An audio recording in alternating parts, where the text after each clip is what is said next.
Hey YouTube friends, Ben Ochart here.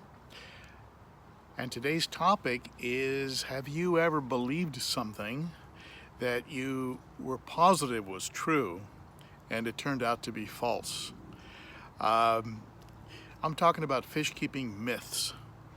I mean, we do it in life. I mean, we certainly have preconceived notions and ideas about people or circumstances that later, as we get older and wiser, we discover are complete nonsense.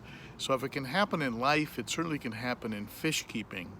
Very often we pick it up from what we consider to be a reliable source, somebody we maybe trusted. And I can tell you with 100% confidence that there isn't anybody who posts on YouTube, myself included, that if they went back and reviewed all of their posts, they would find things that they had said that now, with experience, they realize was not entirely the case. So there are a lot of myths out there, and we certainly tend to pass them along, unfortunately. And I certainly have done my share of that. So what I did was I got essentially fooled by a fish, and it got me thinking about things that I believe that may not necessarily be so. So let's jump right into it, and let's look at the 5 myths that jumped out at me from a combination of myths that were shared with me from some friends over at the ben.o.cichlid Facebook group. Thank you so much for tuning in. You are appreciated. Well, yes, I was fooled by a fish. Lethornops redcap that I was positive was a male. Pointed anal fin, egg spots, things that I would consider male characteristics. Well, they're not male characteristics, and it was something I was holding on to as true that wasn't true.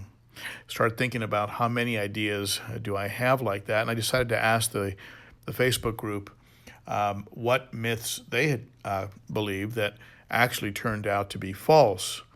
And Ashley from the group said that you have to drip acclimate fish, and certainly those of you who follow my channel, you know that I don't do a slow drip acclimation. This can actually be harmful to fish, especially if they've been shipped to you and have been in a bag for a long time. I follow the advice of Rachel O'Leary that she talks about in this video here, and I'm a flop and dropper. Ken Pyle chimed in and said that if you take the water from an established tank and put it in a new tank, it will be cycled with the existing bacteria. There's probably no idea in fish keeping that has killed more fish than that one. The water will have small traces of beneficial bacteria, but it will actually have to cycle, and it will create an ammonia spike that will kill the fish that you thought were safe because you used aquarium water from an established tank. That's not where the beneficial bacteria lives. Ryan says that females are not aggressive, and I'm experiencing that on a first-hand basis right now. The females in my 60-gallon grow-out tank are actually the most aggressive fish in the tank. It looks like they're staking out territory, creating areas for possible nests, and are chasing each other around quite a bit. Meanwhile, the males in the tank are actually pretty mellow. Marcus says that you must run carbon in your filters. That is certainly true if you're a person who sells carbon. But for the rest of us, I use carbon. I love the Seachem Matrix carbon. I've actually used it and seen great results in its absorption, but I use it after I medicate a tank. It's also good for removing color or smell from a tank, but it is not required in every filter. Certainly it doesn't harm anything, and there are certainly some old school guys out there and gals that will always have carbon in their filter. That's okay. It does do good things. Ashley says that holding females will not eat, And I was kind of surprised to hear the comments on that one. People have seen holding females eat plenty and then still have their fry. So there you have it. Those are the 5 that jumped out at me from the members of the Ben.o.cichlid Facebook group. Come on over to the group and share your opinion if you like. Join the conversation.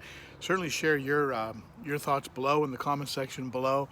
Let me know what have been some of the myths that maybe you've come across that turned out later to be false, especially those myths that might have created some trouble for you in the fish keeping hobby. So I've shared 5 of them here. There certainly are, without doubt, quite a few more that float around and are just accepted as truth, not because anybody has done any research or looked for any research on it, but just because they accepted it from somebody that they felt was reliable. And that can be sometimes a bit dangerous. I believe the YouTube has its share of fake news. All right. Thank you so much for tuning in, my friends. Be sure to rate and subscribe if you haven't already. You know I appreciate you. And follow on Instagram if you like, over at ben.o.cichlid. Okay? Thank you so much.